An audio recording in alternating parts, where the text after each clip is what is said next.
I have approximately 15 minutes to wow you and give you a bit of a different perspective on your day. So we're going to talk a little bit about becoming a little more resilient and overcoming some of the challenges that we all face, not only in business, but in our day-to-day life. And I'll share a little bit of my own story and take you through some ideas about how you can use your own inner resources to also become more resilient and achieve your dreams. But to start off with, I'm going to get you all to just relax, close your eyes for a moment if you're in a safe space, and just take a couple of big breaths. Just focus on where we're at the moment. And I'm going to get you to cast your mind back to this morning when you're first waking up. Maybe the alarm's going off, the birds are chirping outside, maybe the cat's jumping on your head because he wants his breakfast. And we're going to start our day.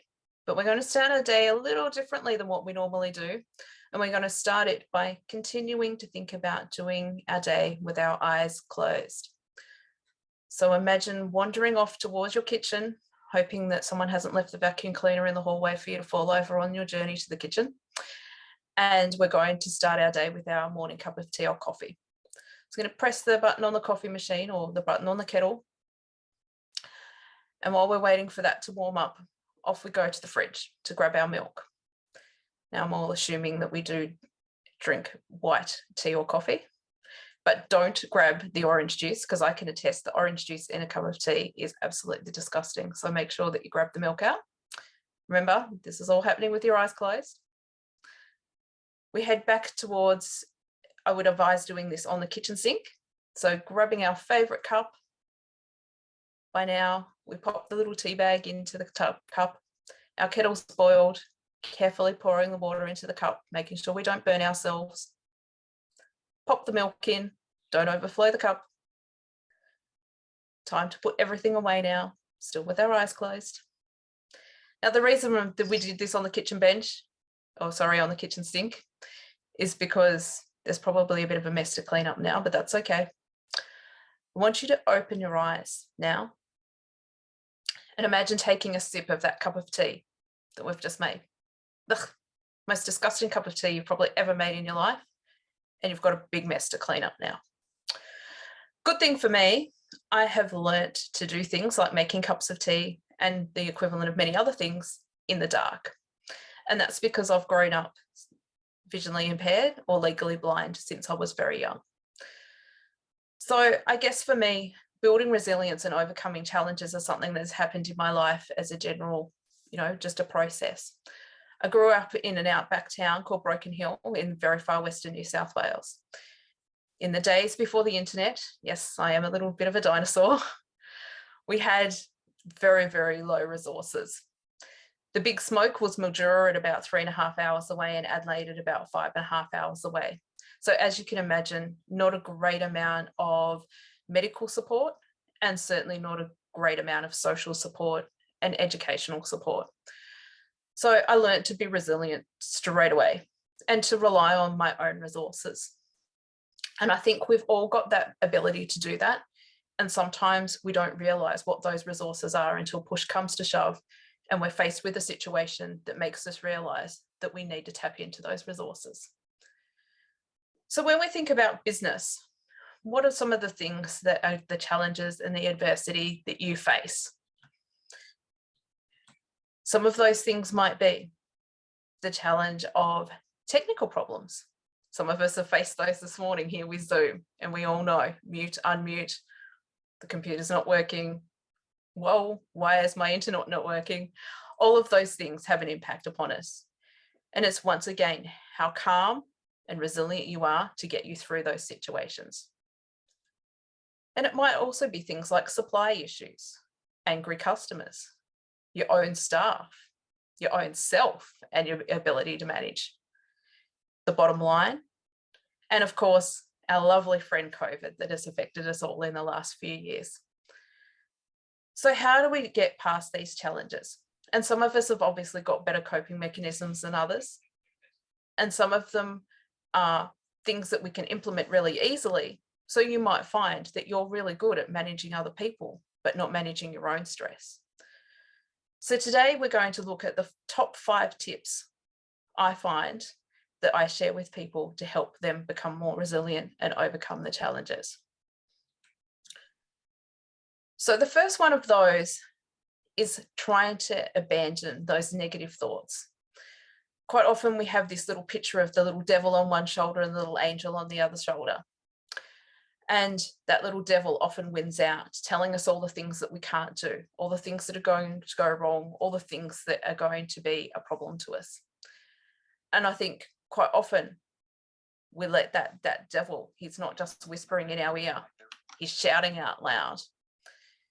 And when we think about what's going on in our head, we all say, we're not crazy, we don't talk to ourselves. But in actual fact, you do. Have about 100,000 thoughts a day. And sadly, less than 20% of those are positive thoughts. So that leaves a whole big 80% of thoughts that are either negative or at least neutral. So it's not really doing us many favors. And so how do we come past those negative thoughts and stop letting them rule our lives? And I think the biggest thing is to become conscious of them. So the challenge that I put out to you all for the next week is to listen to those negative thoughts and just really be aware of them, bring them into your consciousness, and then actually reframe them a little bit and think about how true they are. You know, am I not worthy? Am I not going to succeed? Well, really, how true is that? I'm going to fail. Well, do you have the skills? Do you have the resources? How can you not let that happen? So it's all about having a think really about how true those thoughts are. And sometimes it's difficult to say, okay, well, yes, I can flip that straight into a positive. Ideally, that's where we'd like to be. But sometimes that's a little bit difficult, especially when we're starting out. So first of all, the simple start point of this is, let's just acknowledge that thought and say, okay, yep, you're there, but I don't need you. And so now I'm going to let you go. And the more often you bring them into that conscious being, acknowledge them, and then let them go, the less they will start to occur. And hopefully you'll boost from 20% to 30% to 40% positive thoughts, and it will keep increasing and you'll find your days are better. Which brings me to the next point of how to become more resilient. And that is to be grateful for the things that we've got right now. And no matter how bad things seem in our darkest, worst moments, there's always an opportunity to find something to be grateful for. And some people like to do a gratitude process of every morning or every evening, think about the things in their day that they're grateful for. Some people like to do it as they go. Wow, isn't that an amazing sunset that I'm seeing as I'm driving home? Or wow, wasn't that an amazing lunch that I had? But just to be really mindful of what's going on around you. And instead of always thinking with that big picture view, to actually just drive it down into those small pieces of your day and go, you know what? This is actually really good. That was a great meeting. This was a great time to meet somebody new. That was a really good cup of coffee. Or maybe later in the day, a really great glass of wine. So think about those things that are good, because in even the worst times, there's always the things that are wonderful for you. Which leads me to the next point, which is knowing what our unique gifts and talents are. And so often we get caught up in everyday stuff, taking the kids to school, working, worrying about what we're going to eat for dinner, taking the dog for a walk. We don't often use our unique talents. And that might be something creative. It might be that you enjoy art or drawing or dancing. It might be getting out in nature. Whatever it is, your unique talent, how often do you actually do that thing? How often do you express that gift to the world? Because this may sound a little morbid, but sometimes we're here not necessarily for a long time, but it'd be great to make that a fun time. And so if we think about the legacy that we're leaving, or if we could be, that little fly on the wall at our own funeral, I guess, think about the things that people are going to say about you, the way that you would like to be remembered. And many of us as business owners find ourselves putting in 60, 70, 80-hour weeks, yeah? But do we want to be remembered for that person? The hard worker? Well, maybe that ticks your box. But for me, I know for myself, I'd prefer to be thought of as the great friend, the crazy adventure lady, the person that was always happy to give things a go. And you think about the way that you're spending your time, how much of that is actually using those unique gifts and talents? And so another challenge that I set for you for the week, and each of these things has a challenge. So the next challenge is really to spend some time doing something that you love, something that you're passionate about, something that has meaning and value to you. And if that's work, great, acknowledge that. But if it's something else, embrace that as well. So moving on to number 4 is to have a plan, have a goal, have something to work towards. Because once again, when we're feeling stuck and frustrated and we're in that situation where we feel like we're just sort of spinning our wheels and we're bogged, sometimes it's really important to have that thought process of what comes next. What's our end goal? What's the aim of all of this?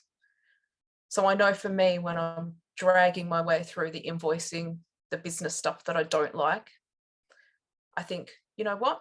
Okay, this is going to be great because there's going to be money in the end of the process of this. So that's awesome. There's going to be, someone putting some money in the bank for me. But it's also the achievement of, okay, well, I've done that now. I can do a little reward for myself, go make myself a nice lunch or whatever it happens to be. But the plan is that goal is that I want to reach a success point in the future. And so I'm quite happy to do those little menial tasks that maybe aren't so much fun because I know they're getting me to the place that I want to be. So if we all think, what is our end goal? And sometimes that picture is really clear and sometimes not so clear. And so to really make it as clear as you possibly can. And I've got a little tactic for that if we've got time at the end. And think about which is your easiest way to process how you achieve that goal. So for some people, they look at the goal and they say, okay, these are all the little steps that I've got to do to get there. And that might work for you. And you can write them down and say, step A, step B, step C. Or it might be that you think, oh, well, I'm not even sure how to start this. Some of us aren't so great at starting these big projects. So maybe the end goal is going, okay, this is what I want at the end. And then thinking backwards and thinking about all the little things that you had to do along the way to get there. And so in order to get to this end goal, I needed to have done this step 1, step 2, step 3. And so whether you think about it in forward order or backwards order, still having that goal really clearly imprinted in your mind. Some people will put a picture up, have it as their screensaver, the background on their phone, something to constantly remind them, this is the aim, this is what I'm working for, this is the big picture. So when you do get frustrated and stuck in those moments and you're challenged, you've got that physical reminder of why you're doing this and where you're going. Because sometimes that why is really important. And if you don't know what your why is, I really encourage you to go away and have a think about that. And the last thing is we all get stuck in those times where it's like everything's just like, whoa, too much, too stressful. I just need some time out. So to have a toolkit to say, okay, well, what am I going to do when that moment comes to me? And for some of us, it might be exercise, calling a friend, having a mentor that you can respond and get some information from. Might be going and spending some time with some loved ones. Might be time alone, reading a book, watching a movie, listening to some music, whatever it happens to be. Work out what that toolkit is for you. And I suggest strongly that you have more than one thing in your toolkit. Because if calling a friend is your go-to and you're having a stressful moment at 3 o'clock in the morning, I very much doubt that your friends are going to be very impressed with that concept on an ongoing basis. So maybe that's the time where we say, okay, maybe at 3 o'clock in the morning, we go to plan B and read a book or listen to some music.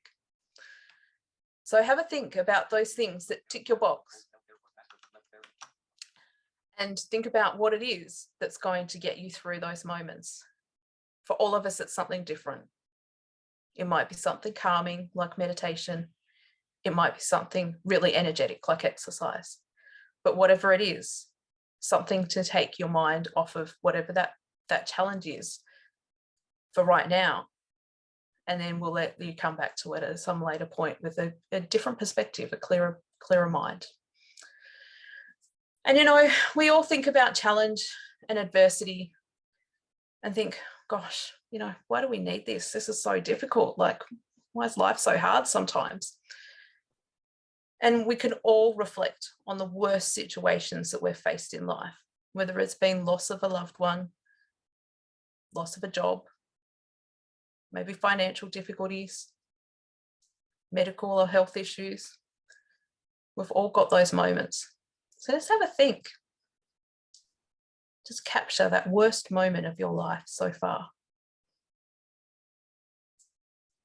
And now I want you to reflect and think what that has done for you. Reframe it a little bit and think about what is something that has come out of that you can now see as a positive. It might be that you've built a new relationship. It might be that you've got inner strength that you realized that you had that you didn't think you did. It might be that you've had an opportunity to have a new career because something changed with your old one. In every moment that we see as a negative, there's always a positive. It's kind of like the cloud with the silver lining. And so if we didn't have those challenges in life, and we just had this smooth road with no bumps, and we didn't have those low moments, we would never realize how good the high moments were. So next time you're faced with those moments of adversity and challenge, I want you to embrace them and recognize them for what they are and say, you know what? This too shall pass. And I have the opportunity to think about this in many different ways. I'm the one that's in control. I have a choice to behave and think and act in whichever way I choose to. And today I choose to embrace a resilient attitude and overcome whatever this is. Because eventually you're going to need to overcome it. So the longer you wallow in that situation and let it stick with you, the less, I guess, it's not going to serve you. You still need to get past it at some point. So the sooner you can manage to change your thinking patterns and do that, the better life is going to become. And so to wrap up, last thing I want you to do, I'm going to get you to close your eyes again, just for one moment. And take another breath in. And as you do that, I want you to think about where you're going to be in a year's time. So this is thinking about that goal. And I want you to think about where you are, the people you're with, the scene around you, the sights, the smells, the feelings. Maybe give it a color, give it a name. This is the goal.